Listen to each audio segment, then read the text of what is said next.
John Wolf. What's happening, dude? Welcome to the Life Stylist podcast. Hey, man. Thanks for having me. So we've been having a good time here, listeners. We just went over to Bel Campo, which is like a must-hit for anyone that comes into the city of LA that likes to eat good, clean, farm-to-table food. And now we're over here at Story Fitness, my brother Spot. This place is great. Yeah, and we're going to be talking about fitness here. So my brother Cody and John have a long history.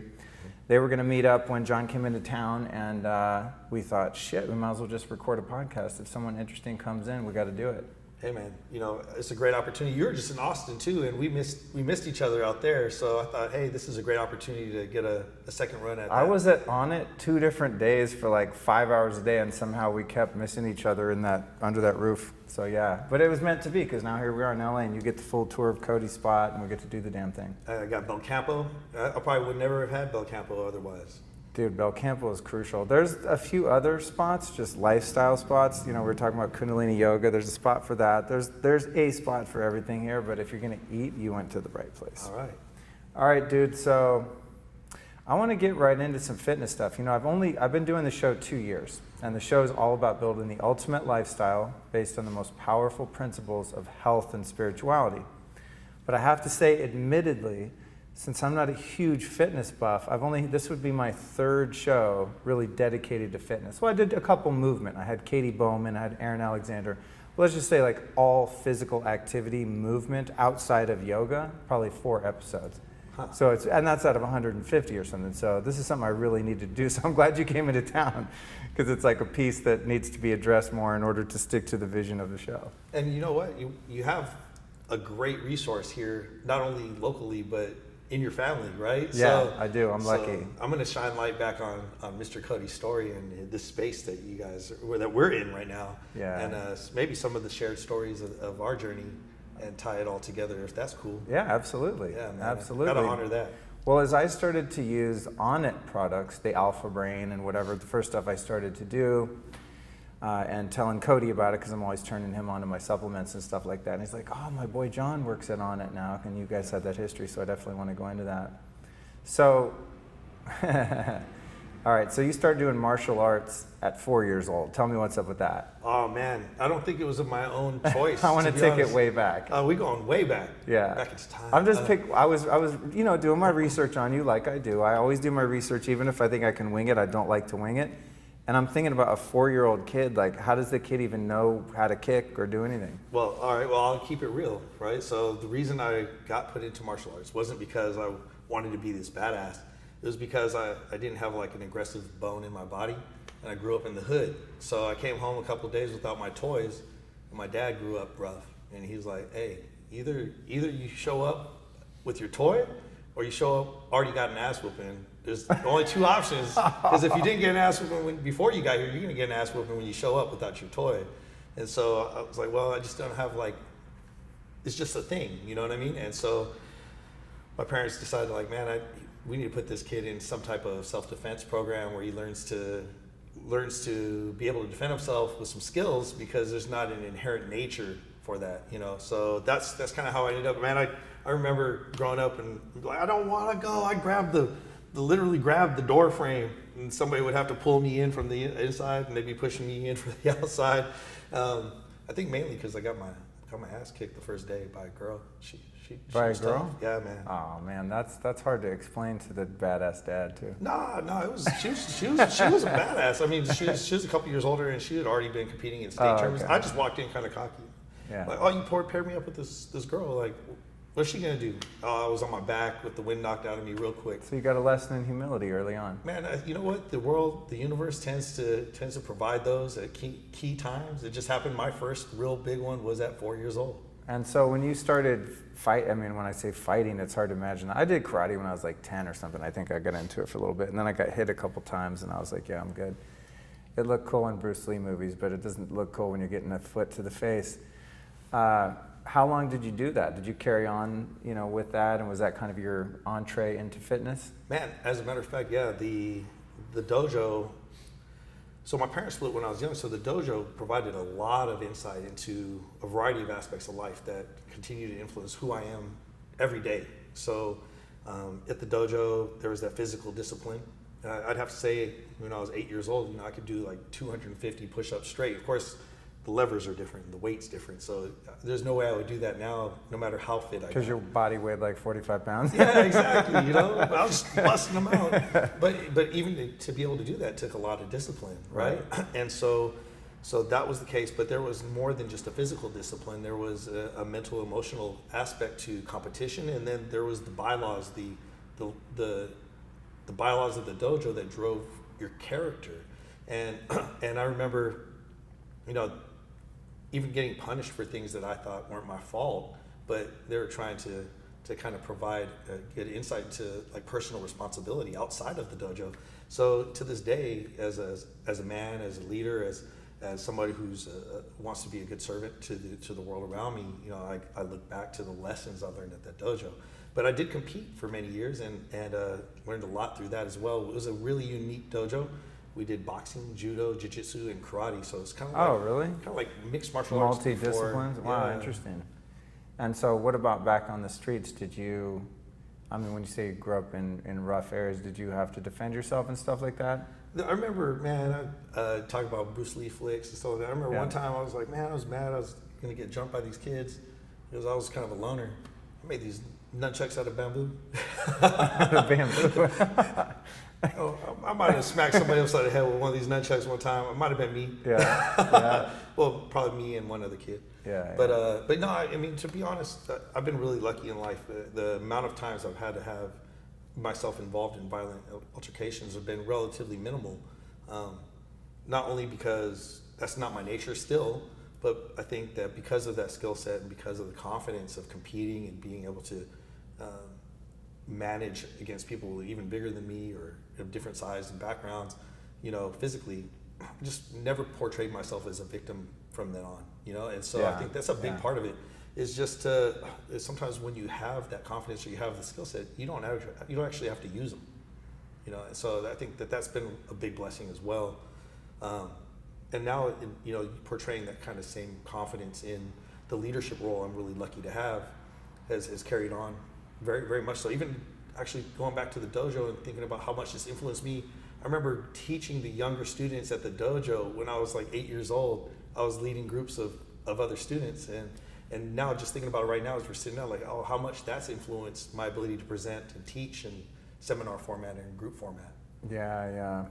So I owe a lot to that. So yeah, it's funny. There are those things in childhood that there's the negative trauma. We were talking a little bit about that. Your family of origin issues and how that can kind of shape you in a negative way. But then there are those, you have your one cool teacher or uncle or the one cool parent or karate teacher or just an environment like that, and some of the positive gets imprinted in you. Yeah, man. I've been really lucky throughout life. A lot of those little sprinklings, and even we talked about parental wounding or that framework that's imparted on you through those experiences from those caregivers, those nurturers, or whatever they lacked as well.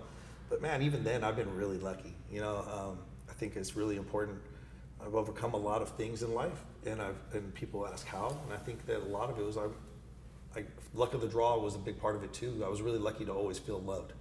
And so like now as a coach or as a mentor, I want to be able to kind of provide that too, that thing that I don't know that everybody else has always had that experience. And I'm lucky enough to be in a position where I have a platform, and I have a platform with Onnit that's all about that same thing, to be of service that way. We're going to definitely talk a lot about that because, as I said, I spent 2 days out there. I went to, did my thing at Paleo FX, but then I had, it was on Aubrey's show. Then I went back on Monday. As I said, I almost missed my flight per usual to do Kyle's show, and then Kyle did my show. And I was like, I've never been good at having a job, but if I had to have a job anywhere, that would probably be the spot. So I want to definitely get into the, bit of the company culture because what you guys are doing is very innovative in those ways. And also just with the fitness stuff. But before we get to the happy ending, so to speak, I know that there was kind of a dark period in your life, and I want to cover that just because I don't really go into people's story a lot. Usually we just jump in and start talking about the shit they're into now. Sure. But I do like a story when there's a little bit of a twist. So you're this happy kid, you felt loved, you had the positive influence of the dojo and the different martial arts practices that you have, but then there was a while when shit got a little funky there, from what I understand. Tell us about that. Yeah, man. everything was hunky-dory. I was a goody-goody. But I think I experienced, so even though my parents split, I was always, like I said, I was always enveloped in love. And not only from my parents, who I knew they both loved me, but my grandparents, who were kind of like second parents, or my sensei, who was like another father figure. There was always like these adoptive uncles or other people that contributed a lot of positive energy. But my grandmother was more like a mother to me. My mom was a lot like a friend a lot of times, She was a great mom, but at the same time, when I was young, we kind of just hung out and we had a great time. And my grandmother was really my maternal figure. And so my first experience with real loss and death was at her loss, at the loss of her. And it just shook me, man. I was already kind of starting to get in the party scene, kind of just dove deeper in. I was just so angry about with the universe and with what's right and wrong, and the belief systems, kind of a young, adolescent, naive perspective on right and wrong, what the universe owes you if you live a righteous life, Yeah. How could, if God is all loving, how could he let this happen? Word for word, crying into my grandmother's bed after she passed away. I went back to her house and just, screaming in a pillow and just thought those exact same things, and thought those things for a long time, till I went pretty dark, so like that day, a year to the day, my grandfather passed away, just was diagnosed with lung cancer. 2 weeks later, died. Right after midnight on the anniversary of my grandmother's death. Oh, wow. That happens a lot, you know that? Yeah, well, I mean, I realized, you lose the will to live. Your life partner is gone, I really reflected on that a lot. It's trippy. Too. It's trippy. There's a lot of power, in those type of bonds, right? Chosen bonds like that, shared life, shared experiences. 3 months after that, my uncle committed suicide, and we shared like a moment, a night, where we he opened up and shared his intent to do that, and I pleaded with him. But you cannot take somebody's personal choice away from them. So I got a call from my mom one day. I was at work, and I knew right when I heard her voice, it was that. And so that series of events kind of just set me on this crazy spiral, and I found myself addicted to meth, and I was partying and doing all these other things, but that was the one thing that beat me, man. It was like, it really beat me. I don't think many people escape that one, dude. Yeah, it was really weird because I used it, and then I had held a career. I was doing really good, and then I was crashing when I needed to perform, so I used to get back to baseline, and then next thing you know, man, I was strung out, and I ended up being 130 pounds. Wow. Yeah. And by contrast, listeners, what are you now, 220, 230? Lean mean 190, man. Are you really? Yeah, no, I was about 225 not too long ago. For those of you can watch, the YouTube video. We got a YouTube video on this, but you're a big dude. Yeah, I'm not small. I'm not very tall though, that's the thing. When you were at your peak gains level, super swole, what'd you weigh? I'd say the best weight for me is in that 185, 195 range. Oh, okay. But when I'm heavier, I'm just bigger. Yeah. I can lift heavier stuff, but it's not optimal. I'm not optimized. Right. For me, I think the strength and the mobility, everything, athleticism, it really is in that range. Like we all have like a sweet spot. Yeah, I'm still trying to find mine. So going back to the meth, it's funny, man. I haven't gotten to know me much. The audience has heard me talk probably way too much, but I have a pretty sordid past myself, and I did every drug that I ever had a chance to do. I mean, you put it in front of me, I'll take it and then ask you later what it was, that kind of thing. I can relate. But crystal meth is weird. I started doing that when I was probably 12 years old or so, because I lived in, I don't want to say I lived in the hood, but I definitely lived in a lower income area, and it was around, there was a lot of bikers around. I used to call it, what do they call it? Crank. Yeah. Chasing the dragon.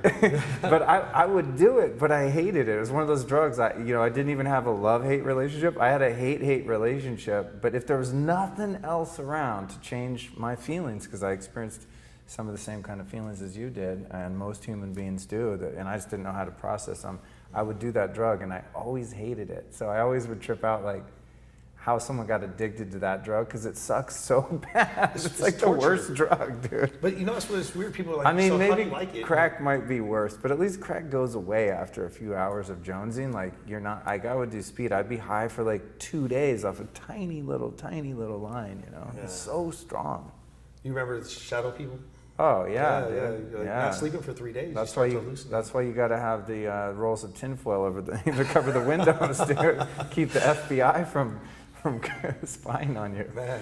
So and then at a certain point that spiraled out, and what happened on the side of the freeway when you ended up there drunk? Oh shoot, man, you're going. That's a whole different. I do my research. All right, so that was a bit later on. That was a bit later. Okay, so because you quit doing drugs. I quit doing meth at least. Okay. I don't know that I quit doing drugs. Let's quit- not exaggerate. You quit doing that one really shitty drug. Exactly, and and the vehicle to overcome that addiction was actually fitness, and so Okay. so that's kind of kicked off the journey, to try to go through personal improvement. Don't mind me, I'm just Yeah, Instagramming I mean, you it's while all we good. record. What's going on?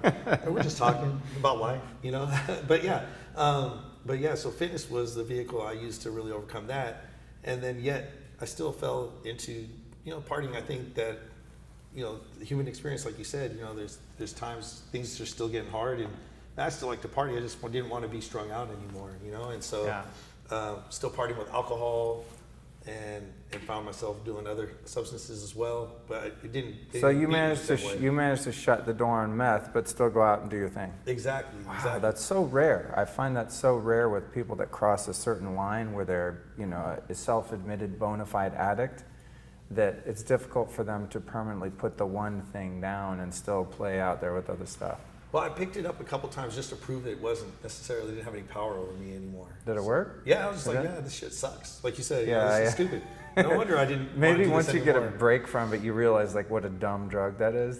I don't know if that's the right thing for everybody else to do, but it was the right thing for me to feel empowered, and so it worked out. It could have been a dangerous choice to make, though. I think it could have maybe pulled me back in, but you're talking about when I was drinking heavy, I was working in the finance industry. Even though I already kind of used fitness as a vehicle, I didn't do it professionally for a long time. It was just for me. So from 2001 to about 2000, so mortgage crash 2008. So it was about 2007, 2008. I woke up on the side of the freeway outside my car on all fours, and somebody's like, "Hey man, you can't be out here. You're gonna get busted." And I could have got busted. I could have crawled into the street and got ran over the highway. Yeah. Someone could have rolled me, robbed me, done worse things to me, But I swear, I think this person was a guardian angel, because, I got in their car and they were not going anywhere near where I lived, but they went out of their way to take me home. I remember them waking me up every 5 minutes, like, where do I turn now? Where do I turn now? At different stoplights, and just the haze I was in, and I just got to me to my house. I remember this is my card. Call me. I want to take you and your whole family out. I owe more than just you. Never got a call. Never heard from the person again. Totally convinced that person didn't exist. It was just some type of energy that saved me. Right. Because I have some kind of worth that I need to manifest in this world. And but yeah, so I stopped drinking for about 3 years after that, and that was a good experience too. I just resets. There's these moments in life where you have to reset your perspective, shift, and it takes sometimes these big things. I've never, as many times as I've partied and done everything, it's always the nurturer, always the one who took care of everybody, no matter how much I consumed or partied. Like if everybody needed to get taken care of, I was relatively sober enough. Yeah. And I've just never been that vulnerable. Yeah. I resented that feeling so much. So after that period of having that situation on the freeway, and before that the meth, have you been able in your life then to keep that under control? I mean, obviously you're very successful now. You're, becoming almost a worldwide phenomenon in the fitness industry here. So did you manage to kind of just get enough of a scare in you that you're able to integrate back into society and be successful, but not have to be totally stone cold sober? Yeah, I mean, I think balance is great. I still like to have some good drinks. Sometimes I'll like to have quite a few drinks. but I have a responsibility and a purpose in life that keeps me a lot more balanced. Yeah. I have a nature to go further, faster, down whatever path I'm on, including down study and fitness and other things that interest me. So it's only natural that I might venture down that path of partying too much at some point in time. But it's all about being able to do that on a weekend and recover and focus in on things. It might be a weekend a month or whatever the case is. Go to a music festival or whatever the case. There's opportunity. Someone's getting married or a bachelor party. I think that there's opportunities in life to have excess, but not necessarily live in excess all the time. You're fortunate to be able to have that option. Yeah. Some people that go down that road, it's just like black or white. That's what it is for me. It's just non-negotiable, but it sucks because sometimes I'm like, man, I wonder what it'd be like to just smoke weed every once in a while or, have that one beer or something, but it just, no, it ain't gonna happen. It doesn't happen. But I respect that side of it too, I don't have any qualms to say, like, maybe at one point in time, that'll be the right choice for me as well. Yeah. Well, at Onnit, I got the feeling, definitely, sitting out with Aubrey a couple times, he was on my show and then I was on his, and that culture seems to be very open to the idea of plant medicines, not, talking about drinking and partying and all that, but there's definitely like a lot of cosmonaut activity going on over there. It's like almost everyone I talked to in Austin around that scene was like, oh, did this many ayahuasca journeys? I think Aubrey did 17 or something. Kyle had done 20-something ayahuasca journeys. Have you gone into the plant medicine world as an exploration into your consciousness? Mushrooms. Okay. Actually, I'd have to attribute mushrooms to be a contributing factor to overcoming my addiction before as well. I just remember this one experience. It was meant to be recreational and ended up being medicinal. Dude, that's funny, bro. I had that same thing happen. Man, I just had looked inside and I was like, whoa, I don't like what I'm seeing. Yeah. And that was a big awakening. But that's the one thing that, in terms of plant medicine, that I've had experience with. I haven't done ayahuasca, but I'm not against it. I certainly would be open to it. So let's jump into the fitness stuff then. So you go through that period, hit some rough times. There's a bit of darkness. You're like, oh shit. You shroom out. You're like, okay, I don't like this guy. I'm gonna move in this other direction. And then you ended up starting your own gym, really going deep into the fitness stuff. You started working with Scott Sunnan after that, and then eventually getting into Onnit. Give me like an abbreviated sort of history of your professional journey, and then I really want to get into some of the nuts and bolts of the fitness stuff, because as I said, that's something I think the audience really deserves to know about, and I haven't gone that specifically into it. So just give me kind of a little career trajectory, and then I want to get into some very specific stuff about movement and fitness. Definitely. So let's just say 2001-ish, I got into the desire to go through a journey of personal improvement using fitness as my primary vehicle. And then in 2002, really got introduced to a lot of unconventional fitness methodologies through Pavel Tsatsouline, and then led to me to Scott Sonnan's body of work. I just really thought, oh, this is cool. It's totally different than the flow of the currents in that industry. And I didn't like where I saw a lot of people going in that industry. A lot of people just looked like they're doing the same thing, feeling worse and worse. And I thought, well, this could be a different avenue, and felt like the rabbit hole went deeper, and I needed something to go deep into. To not only go deep into that, but deeper into myself, to really go through this process on a more, on a deeper level than most people wanted to go. And explain to the audience that doesn't know what kind of modalities those two guys in particular were using. I'm familiar just because Cody turned, he had the DVDs, the Pavel DVDs back in the day. Still got them somewhere. The kettle. I think he actually has them over here in the corner up on the shelf. I'm like, you can download stuff now, Cody. Yeah. This is when VHS was still. Okay. I got VHSs. I don't know about the DVDs, man. He must have got the second edition. Yeah. Late adopter. Yeah. So what were those guys doing? Tell people like what was different about that, because now you see, I go to the regular gym and you see kettlebells sitting around. I mean, they're everywhere. There weren't any kettlebells back there, man. Yeah.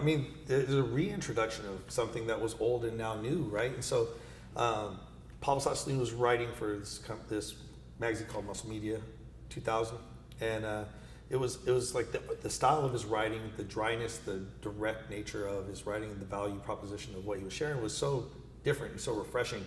But he would integrate,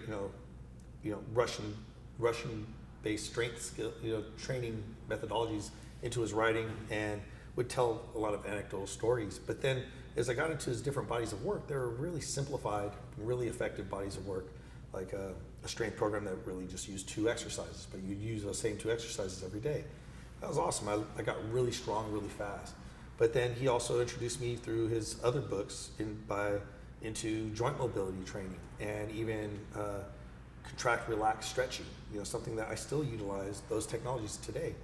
And then that introduced me through like a little blurb he had about Scott into his body of work, which kind of used a whole bunch of like weird folkloric movements and dance, interpreted and compiled into a fitness system, and then used a lot of ground-based movement from ground fighting, judo, jiu-jitsu. And I'm like, of course I have a judo background, so as soon as we started getting on the ground, it started resonating with my body. I remember there was some of the first videos I saw of Scott Sonnen. Sonnen, is that how you say his name? Sonnen. Okay, of Scott that my Cody turned me on to. He was doing something, I think it was called, what was it called? Prasara yoga? Dude was moving like a fucking half cheetah, half ape, just the craziest thing I'd ever seen. And I remember seeing that going, that dude is like on to something, whatever that was. I mean, it almost even inspired me to want to move a little bit like that.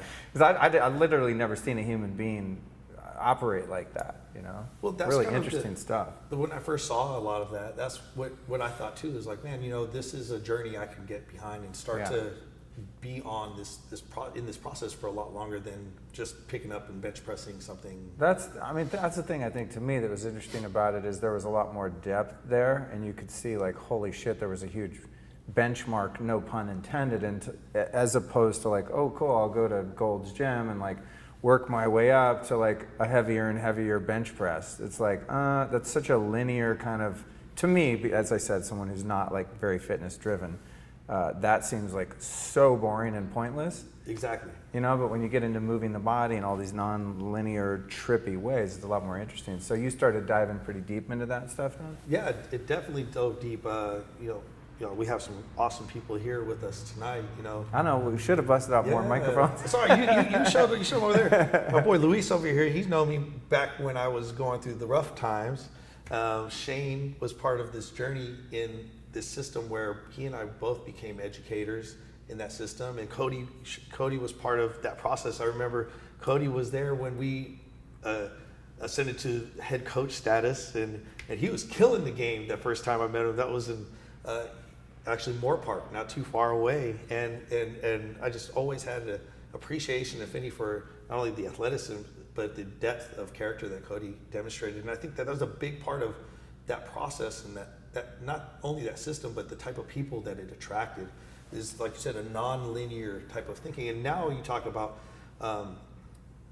modern neuroscience, and it starts to unwind and unfold why it attracted people like that, because the concept of neuroplasticity and how you move affects how you think and how you perceive the world around you, how you perceive yourself in the world around you, how you think about critical thinking, how you look at problems and how you look to solve them changes. It's not a linear process any longer. It's not a no-win proposition. And I think that's, there's a collective consciousness that's come not only from those teachers but from the people who are seeking. I think that's what's really driving this modern state of heightened consciousness. If your listeners, the people who seek out Onnit, those people would have still been looking for something, but thankfully some of us were on this journey a little bit earlier in our process, and hopefully lay a better groundwork for those people to ascend faster than we did and with less falls. Dude, that's so interesting where you just went, how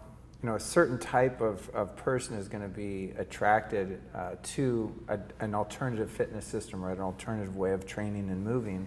And then that method of training and moving actually changes you physiologically and emotionally. Because someone who's been someone on the outside of this, thinking back to high school, like the jocks in high school, I fucking hated those guys, you know what I mean? Very like limited thinking, very like just square jawed like knuckleheads. They just couldn't think outside of the box, like the dudes at Keggers are just beating up innocent people for no reason. That's like the people I associated with like gym, pushing weight, getting swole.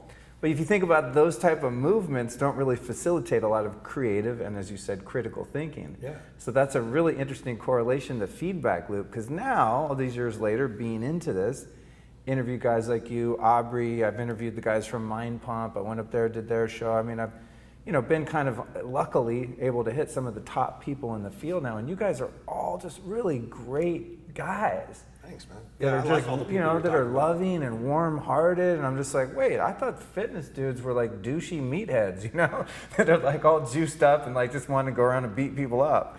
And this is coming from like my teenage brain, but you know what I'm saying? Well, I mean, I'm still, when I look at myself in the mirror, I still see my teenage self. I think most of us do, right? I was a nerd, right? Oh, I you were? I hung out with jocks, hung out with thugs. And I kind of transcended that role, but if you define me, I was a nerd. You know what I mean? But you're right. You say like, who fits into the jock mentality is people who are naturally have physical attributes that let them overpower something, either like because you have height advantages or size advantages. So you learn to use those limited tool sets to get an outcome, and sometimes that can be a limiting factor as you transcend, right? If you don't use other skills to facilitate positive outcomes, then maybe after high school that no longer serves you. You see that people that have athletic careers professionally, or it's hard to transition, or military service, the skill sets that really got you to be successful in one venue don't transcend into another without some type of bridge. And it sucks, no judgment for those people. They just happen to have a certain set of attributes that got them to be successful in one venue, and they were nurtured, and maybe some of these other things weren't nurtured. And so now, maybe what we can do is make sure we're not wasting human capital, whether it's in the tactical community or athletics community or academic community. You got kids that don't move around anymore. What's that doing? Wow. Making them more ADD-ish. Yeah. I'm thinking about the kid just with his head down who's already got scoliosis at like 7 from looking at his goddamn iPad all day. Yeah. It's crazy, dude. Man, tech snack is real. Yeah, It's and also just not being outside. It's crazy. I think about kids that grow up in New York City. It's like you get a little peek down the block, you go outside for a minute. I mean, I lived outside, thank God, when I was a kid. I was just running wild out in the country, I couldn't even I couldn't get back in the house until the streetlights came on. But I had to get in the house right when the streetlights came on. Right. You have to anticipate it. Yeah. It was kind of an interesting phenomenon there. So I like where you're going with this, how, talking about the neuroscience and how movement has an effect on us mentally and emotionally, and that we're able to develop this adaptability and emotional intelligence by using the body in more innovative and creative ways. And also I'm thinking about the novelty of movement and the kind of systems that you're into, and I've observed that there's a lot of things are different all the time and changing all the time. So what are the other ways that this affects you and kind of your personality and where you're able to go in the world? I think I'd like to highlight something that's an X factor that kind of envelops that concept that we're just talking about. Like the variability of movement is kind of an important thing. Movement variability is something that does have a lot of positive impact potential. But I think something that we have to touch on, that we don't want to get into this whole muscle confusion kind of concept, or it's not variability for the sake of variability. I think that having planned progressive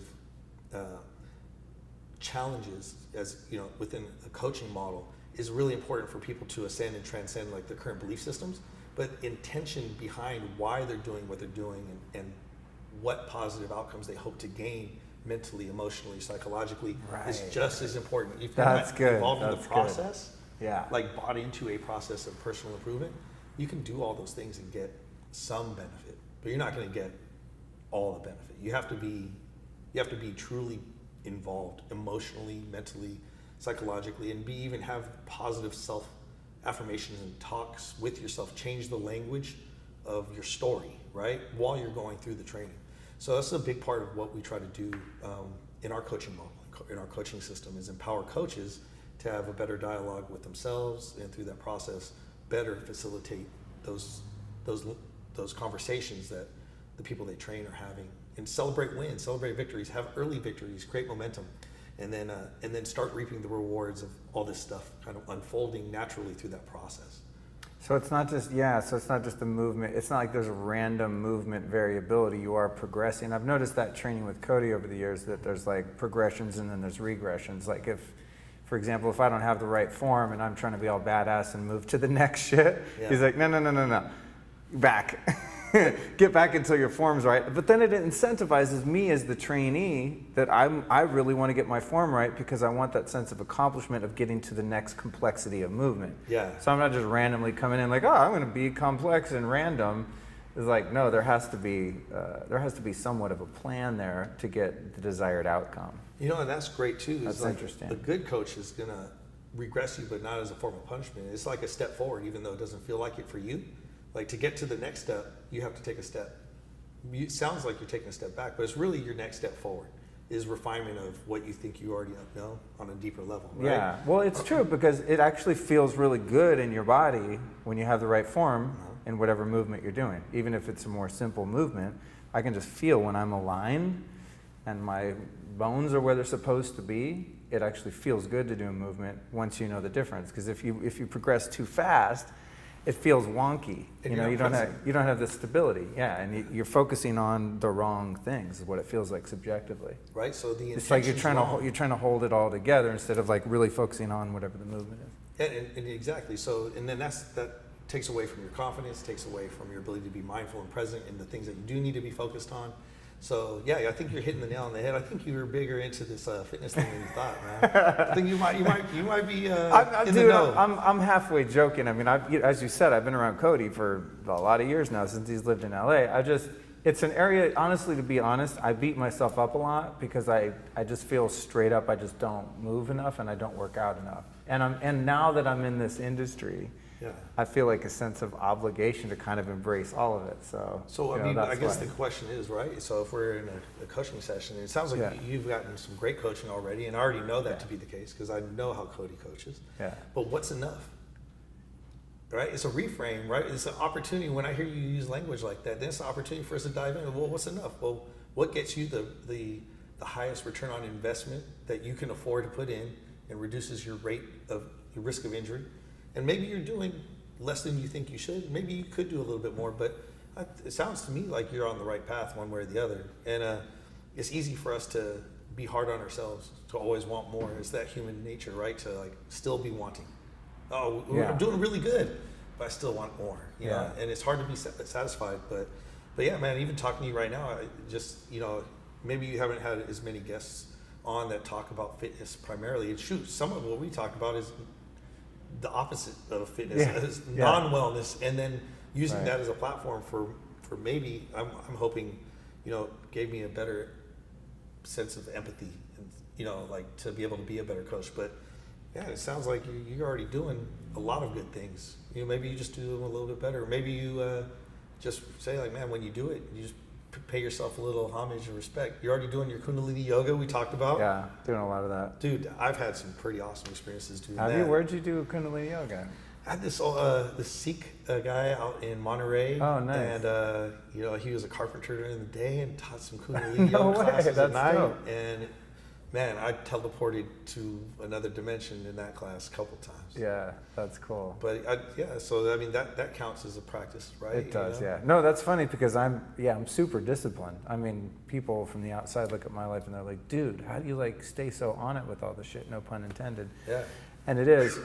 But here's something good that I want to go into though in terms of the fitness and what each person is capable of. And I know this is something that we were talking about a bit at dinner, and Cody's been through it, and I'm going through it right now. I just had stem cell treatment, so my back's been really hurt, and I don't want to do anything too jarring to my, to my back. I'll give it a little time to heal, but then I fell out of the fitness, and he had issues with his neck, and so he hasn't been able to train the way he likes. So something I like about this whole functional movement,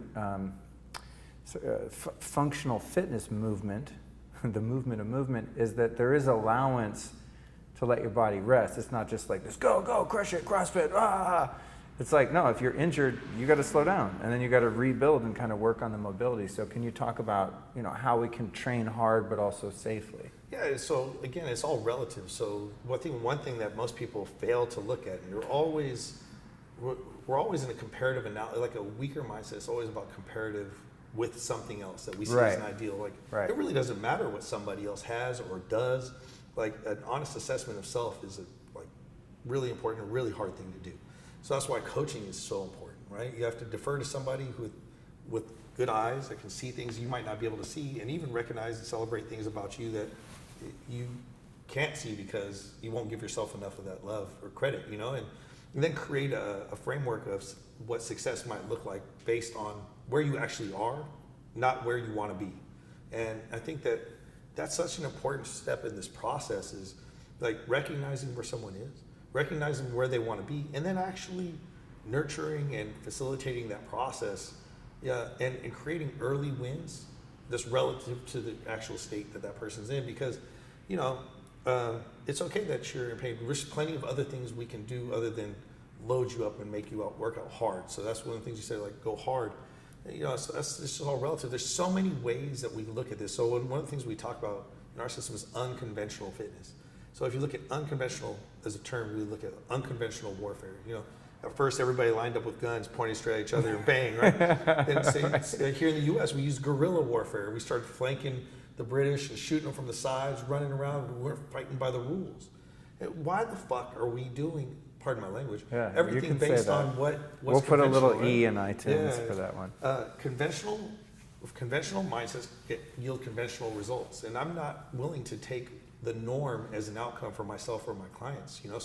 So what we look at is creating a unified, synergistic approach to whatever it is that you want to have as an outcome, and not be attached to one method or any singular method or even any singular intensity, but whatever is going to get us the best outcome with the least risk, and create those early wins. Because if we start training and you're hurt 2 weeks in because I didn't do a good enough assessment on the front end, that's not going to help us get momentum. It's not going to help you feel empowered to keep going further or faster, or work towards getting stronger, or work harder, like you said, right? But if we do create some momentum for 4 weeks, and your mind, your nervous system all feel like, man, I feel safe, I feel empowered, I got this great momentum. All of a sudden, it's just like I always say, like with a kid, once a kid starts to walk, why is a kid going to start running? Well, because it's a natural evolution. Like once you start walking, you're going to find that I just want to start running. They just want to. They're inclined to, because it's the next step. So if we take that process, if you look at, the developmental process of a child, it's a longer process, right? Crawling before you walk, they say, right? And so, but there's so many steps between that too.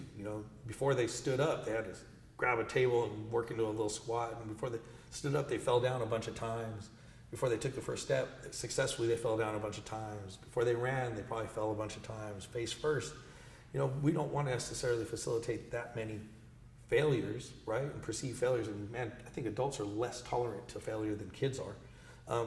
We want to create a framework of early and frequent success with limitations on how frequent failure occurs relative to your resiliency towards failure. So, damn, that's good stuff. So, if we go through that process, it takes a highly empathic coach that understands.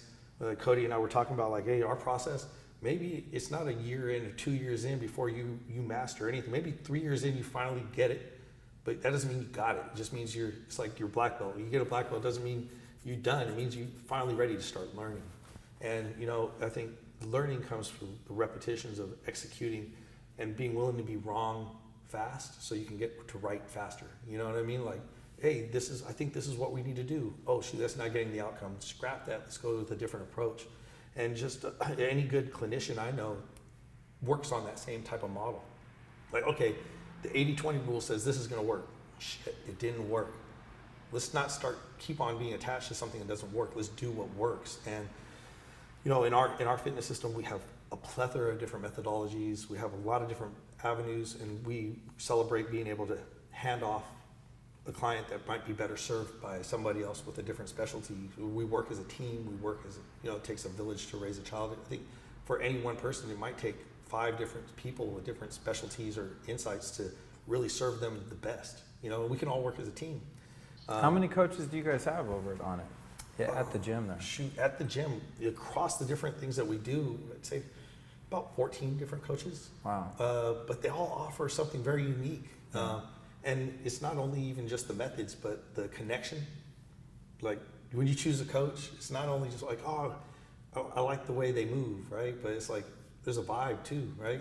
I think you and I were talking about that earlier. Yeah, you find somebody, you're like, no, I just want to hang out with this person. Yeah. And when you say you do an assessment of someone, what does that typically look like? What are you looking for? Say I walk in, I'm like, dude, I want you to train me. What are you going to figure out in that first couple hours you work with me? Well, I think that you know, anytime you're coaching, you're doing more than just facilitating a movement outcome, right? So I think getting to know you as a person is a big first step. So like, why does it matter? You know, why? Get to the why. You know, what is it going to drive you when you want to quit? I need to know what that is first. What is the outcome you want, right? And then why is it you care about that? And then beyond what you think is the superficial reason why does it really fucking matter? You know, when it will matter, why? You know, for me, it's about being a better parent or being a grandparent that can roll around on the floor with my grandkids, you know, and show them how to play, and still be in a state where I can do that. I think that drives me every day. You know, for some people, it just might be not wanting to be at the mercy of being taken care of by someone else. You know, we have inherent whys, and then an honest assessment of where you are. And I don't think most people understand where they are. They just know where they want to get there in 6 weeks, 10 weeks, 12 weeks. You know, and that might get you closer, but you know, most of us are pretty unrealistic in our goals, right? So a good assessment of your physical capabilities, your attention span, like that's a big part of coaching too. Is like, well, how well do you respond to language? Do I need to be very create a framework where there's a lot of self-limiting variations of movement, so that even if you're not paying attention, you can become more aware. Create a framework where there's a balance of those things, and then it's really about a relationship, like developing communication of trust, so that when things do get hard, you believe that I'm putting you in a position to make a win. You know, I think there's a big psychology trumps physiology. If you talk about That's interesting, coaching, yeah, because I was expecting your answer, honestly, to be like, well, I want to see how their shoulder moves and if their knee's good. You know? That's actually the last part of it. Is funny. Is we go through a joint by joint movement assessment, right, and see what moves and what doesn't move. Right. And because you get like big guys coming in there that want to, I want to bench this and bench that, and you're like, dude, you can't move. Like, you don't have joints that are able to do those movements. Yeah, it's not safe, to load that joint per se. That's a big part of it. But there's ways to work around a lot of that too. You know, you can limit range of motion. You can do certain things, so you can give them what they want, and then you give them what they need as a part of the process too. To be honest, it's really hard to do, but we're working on trying to envelop a lot of this stuff and package it in a way where people can consume it in mass, right? Like through the delivery of digital media. And it's hard because, some of this is really interactive, but at least there can be language and there could be the expression of that stuff, delivering stuff even virtually through streaming media and things like that. And like we said, people want the results in 6, 12, 18 weeks. Nobody wants 18 weeks. They want 6 or 12 weeks, right? 90 days or less.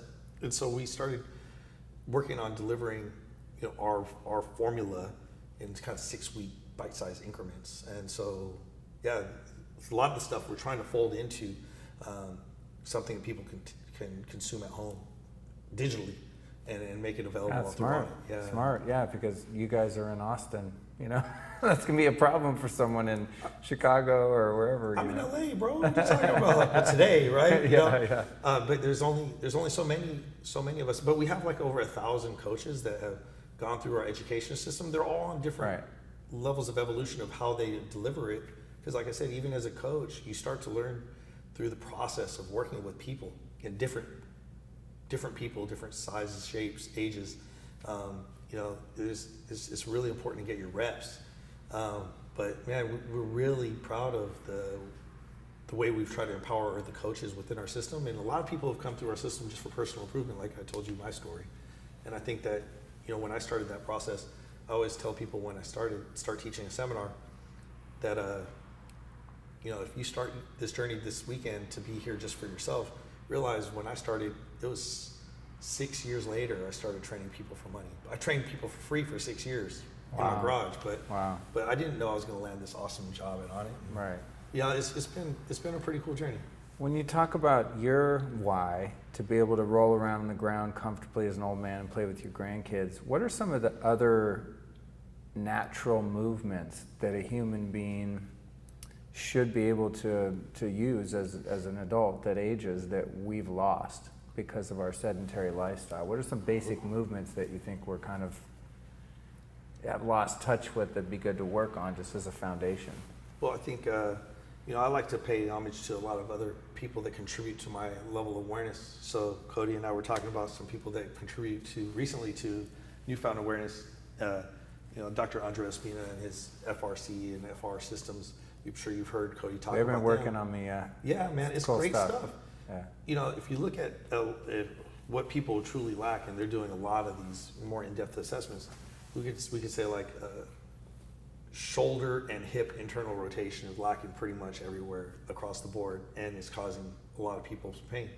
Those things alone are not enough, though, and I think if we looked at those things as like, okay, those things suck on most people. We can work towards improving that, but then we have to also integrate how this part and this part and this part and this part work into like movements that we can utilize to function in the world and interact with stuff. And so like keeping things simple is super powerful, because if we can group things into like 4 different buckets, then even if more stuff fit into 4 buckets, we can kind of classify things. And I think for me, I'm really simple. I can think about 3 or 4 different variables at any given time at any different level. So groups of 3s, groups of 4s work really well. A guy by the name of Danjon, he goes by 5, and I thought that was really cool. Squat, hinge, push, pull. So what does that mean? Well, can I hinge at my hips, create a disassociation between my lower body and my upper body at a nice angle? Can I squat like a child would squat developmentally? Ideally for us, we were working more towards that developmental squat. How do I push and pull? Do I do so in a way that's destructive to my shoulders particularly? We talk about shoulders and neck. Can I keep things aligned? So along with those 5, we look at what we look at as a tall neutral posture. Can I stack things like building blocks, so I'm working in a way where I'm not creating a lot of surface area for gravity to work on me? And if I'm in that configuration, what's my body telling me? So if we look at those basic things that we say, okay, so look, yeah, IR sucks all across the board. These big 4 joints that kind of do a lot of the stuff. What's IR? Internal rotation. Oh, okay. And then we look at like, okay, well, how does that affect all these other things, these really simplified things? Yeah, you're like, no, there's none of it there, bro. I'm practicing while he's talking. I'm going, do I have that? Yeah, not so much. I hear crunch, crunch. So again, like, so simplifying things, and then from that framework, we can do like thousands of different variables to sophisticate or develop, progress, and still honor that simplified model of understanding. And I think that's really a big part of our education system, is just making it easy to digest early, and then be able to like have a limitless potential for application thereafter. But we also are integrating, stand on the shoulders of giants. There's a lot of smart people that have contributed to the perspectives we get to benefit from. And I just like to make sure that when we're in that situation, if we're cognizant of it, we honor that. And we talked about Pavel Scott being part of my journey. Talked about Dr. Spina being somebody recently that I've learned a lot from. Dr. Mark Chang, hanging out with Eric Goodman recently at Foundation Training. We were talking about him at dinner. I feel like there's so much growth that can happen through collaboration and honoring the perspectives of those people, and just being the person that aggregates that in a meaningful way. I think there's not enough. People don't place enough value on it. You guys, you interview people. What does a museum person do? You curate. You're curating content, right? And that's a powerful thing. I think for fitness, that's really what I've been trying to do for this last decade, is curate the content that I feel is valuable and put it in a way where everything can be celebrated in unity and synergistic and complementary, and at the same time really simple. That's really well said, man. Where do you see fitness going at Onnit and in your world? Like, if you had a dream over the next few years, what kind of stuff would you like to see integrated that's kind of missing at this point?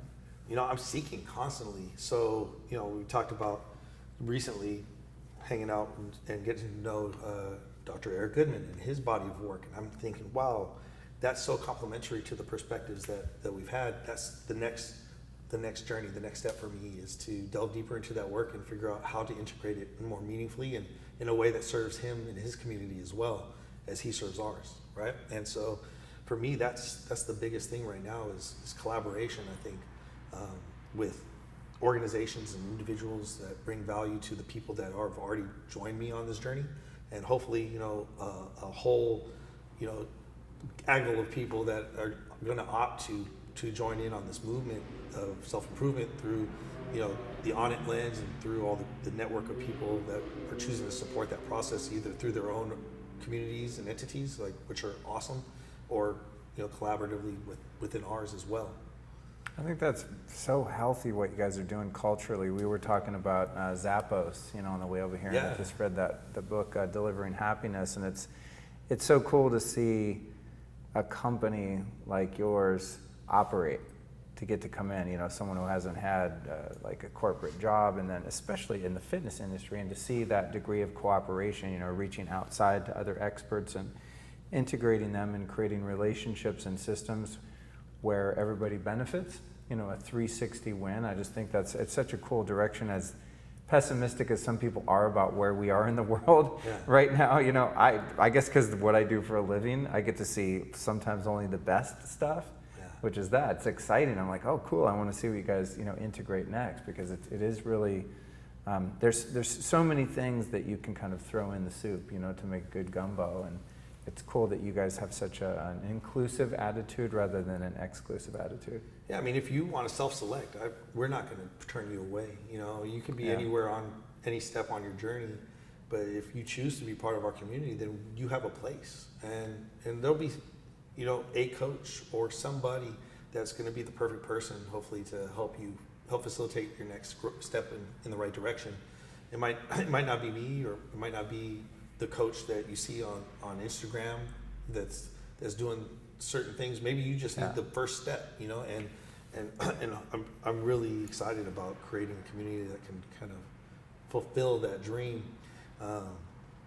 and kind of keep the intent behind all that true to at least my vision, Aubrey's vision, and the growing community of people at Onnit. So it's been really cool, like I said, it's even at Onnit, a lot of us have been like individual personalities kind of moving our agenda forward.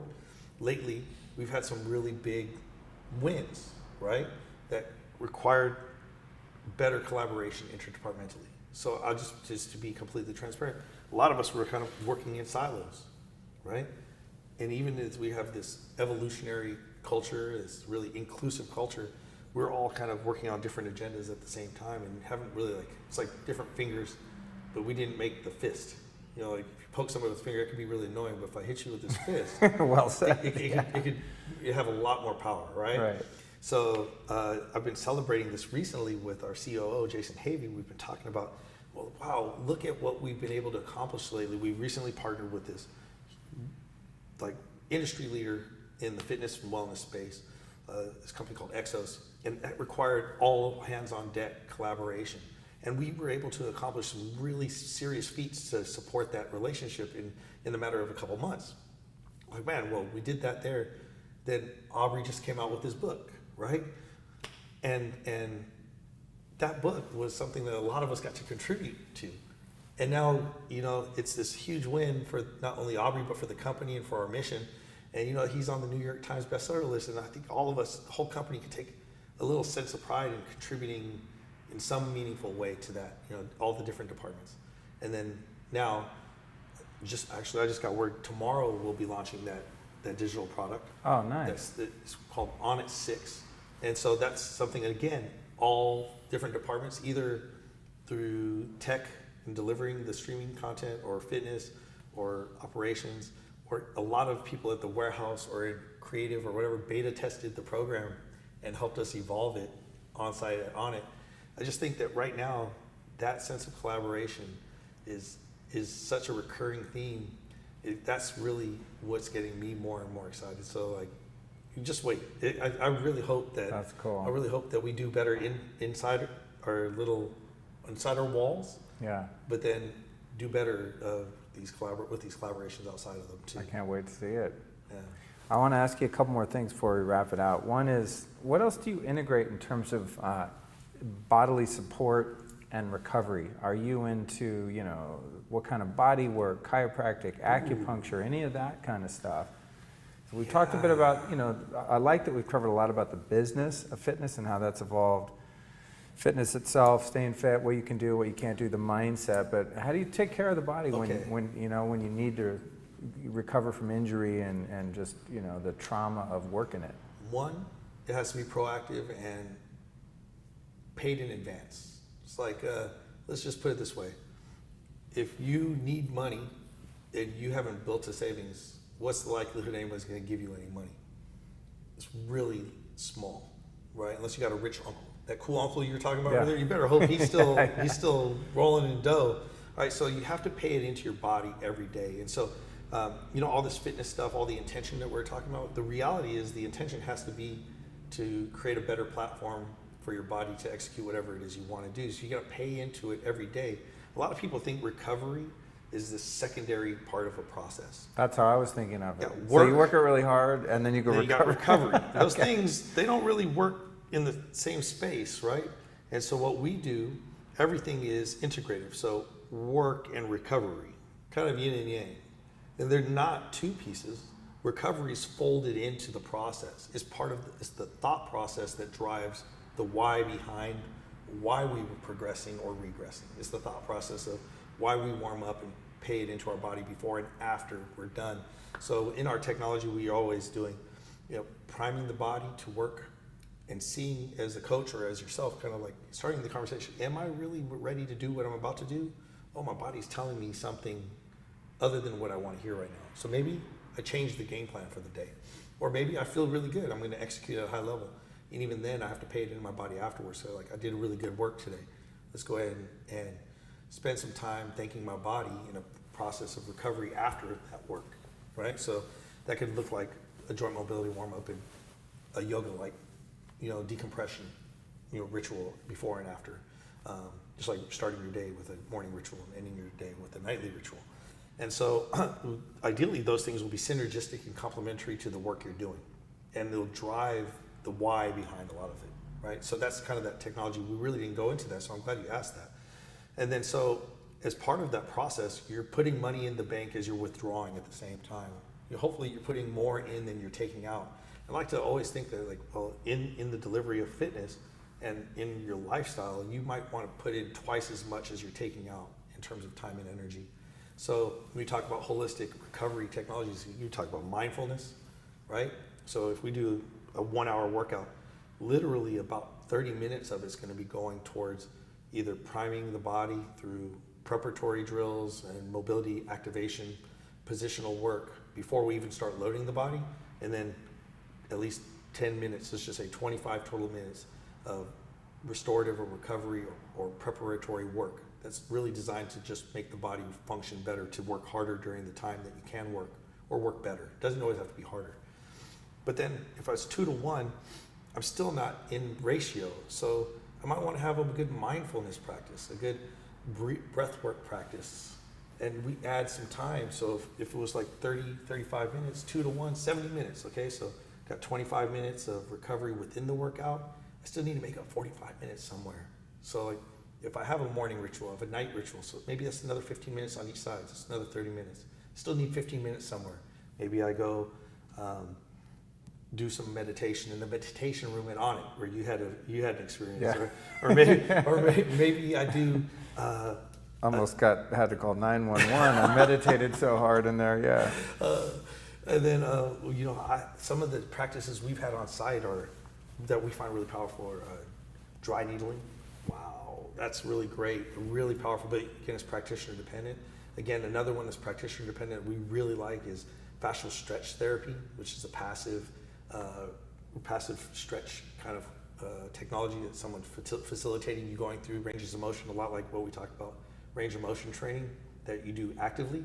They can take you through larger ranges passively and prepare you to actually be in better positions that you can go through as well. So it's actually, there's just such a cascade of these other things, and you have to find what the right ratio is for you. But you know, we can throw in, you said chiropractic or massage or cold therapy, right? But literally, and we look at a cycle of training, I'd love to see people look at how much time and energy they're putting into recovery, down regulation, and mindfulness, and add all that up together as a, you know, in a weekly or a monthly basis, because a day in, day out, it might not work the same way. It's too granular a lot of times. But we look at a 4-week, a 6-week, a 12-week timeline. Some days you might have more recovery than 2 to 1. Some days you're gonna have less. But ideally, I'd love to see over a course of time that people care about how much they're putting into the bank more than they take out. Because you know what happens, you keep taking out more money than you're putting into the bank. Called overdrawn. Man, you know, and then you got to pay penalties. It's called injury, man, you know? Yeah. Or burnout, or $27 late fee, over the limit fee. Yeah. Yeah. I know about those. That's cool. That's sorry, cool. man, I got off my high horse there, but No, I love it, dude. That's what I'm looking for. I mean, that's what the people need to know. You got to understand, there's a lot of people listening that are probably not doing a lot of movement. They don't think they like fitness. They don't like working out. Or there's people that are maybe in a paradigm that's becoming stale for them, and they might hear this and go, "Oh shit, this is a different way of thinking about it," you know? Well, if it's getting stale, there's so, I mean, we're in this age of abundance of well-educated specialists and practitioners, and then you have people like us, and what we're trying to bring up are generalists that can tie and glue it all together for you, and maybe give you a perspective of how to balance all these things in a way that might serve you better and keep you from feeling stale, keep you from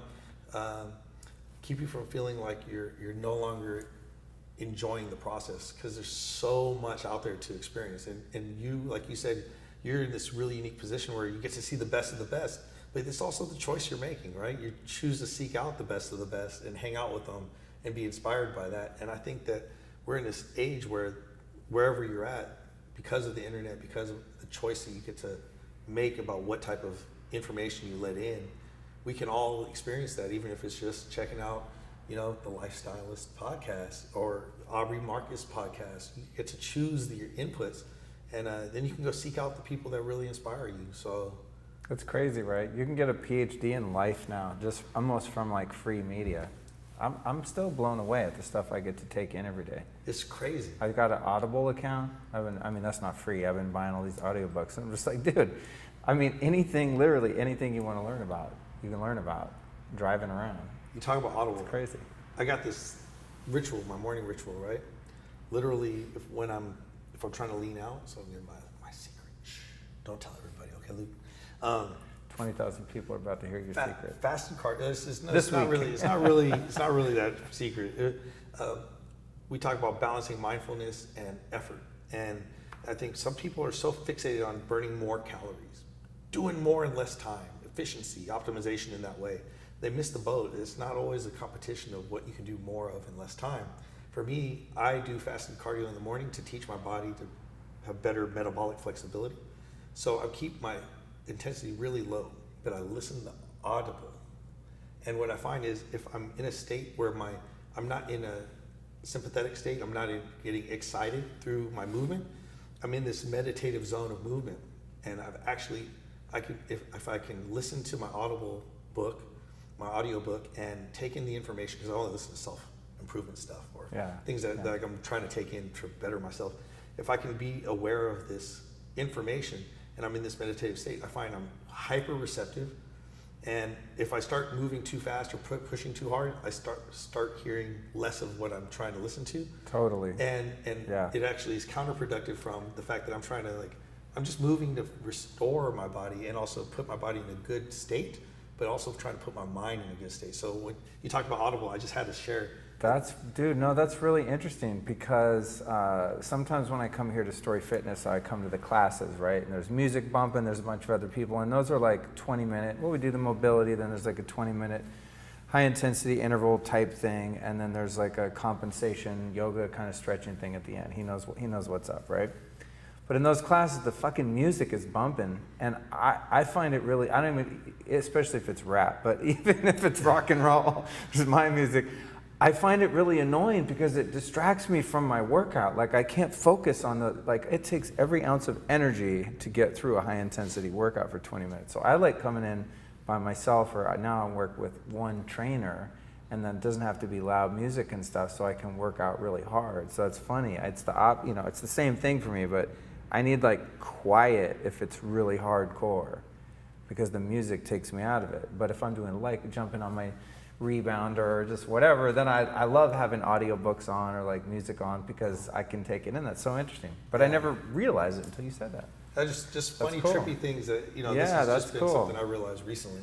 That's really good, to the receptivity, and that it also speaks to the Kundalini yoga and that whole thing. there's different types of movement involved in that, and there's always music and there's always mantra and chanting, and I've always felt that the mantra and the intention, that good spiritual energy, it gets into you more because you warm up. That's the first thing you do, is you get the body ready to take that download of spiritual energy, for lack of a better term, So that's cool. That's good shit, dude. Yeah. Well, man, it's getting late over here. I know Cody's sitting here. It's like 3 hours past his bedtime. Probably yours too. You've been traveling today. So I'm going to let you guys go because I could do this forever. We'll do it again. But I want to ask you in closing my constant question that I don't think I've actually ever forgotten to ask it, which is astonishing. And that is, you've taught me tons today, John. You've taught our audience tons. Who have been 3 teachers or teachings that have influenced you in your life? Not necessarily in fitness, just someone that you might recommend we go check out to learn from. Well, the first one we've already talked about. I pay homage always to my teacher, sensei at Bojuka Ryu. Unfortunately, he's passed away since the time that I got to spend with him, but I love to honor him all the time. Is that someone we could look up? You could. He started his own martial art. Okay. But I'm always looking for in the show notes. Sometimes my producer, they call me and they're like, we can't find this person. I'm like, that's his grandpa. Yeah. Like, he's not famous, Yeah, Sensei Eddie Stewart, All right. That's been a big part. And coming to Onnit, there's been a lot of learnings of just what Aubrey Marcus has done right to create the culture that he has, that supported me to allow me to be successful, and thereby hopefully allow a lot of other people that I'm mentoring right now to continue being successful in ways that we have yet to realize, and I'm really excited about that. Third, who do I want to say third, man? There's just, it's just weird to say. There was this high school teacher. He's another person that you're probably not going to look up and read about, but Mr. Jones, my old physics teacher, one of the most inspiring teachers I've ever had, and I'd like to pay a little tribute to him if he gets to listen to this. But let's circle back. We'll go with somebody that actually. That's cool. You could send it to him. If Yeah, you know how to find him. I'll try to find him. But one thing that's been really impactful, I've really learned a lot from, is 5 love languages. So just learning. That's funny. I just ordered that on Audible yesterday, dude. Yeah. How funny. Just realizing that not everybody wants to receive the same way and isn't fulfilled. What's your type? Way. I'm a physical touch and words of affirmation. Oh, okay. So I hug everybody. I don't know if I've hugged you yet, but I'm gonna hug you before we're done with tonight. Good. I like hugs. Yeah, I'm down with that. Yeah. So those are my things. How about you? Well, I haven't read it yet, but I did.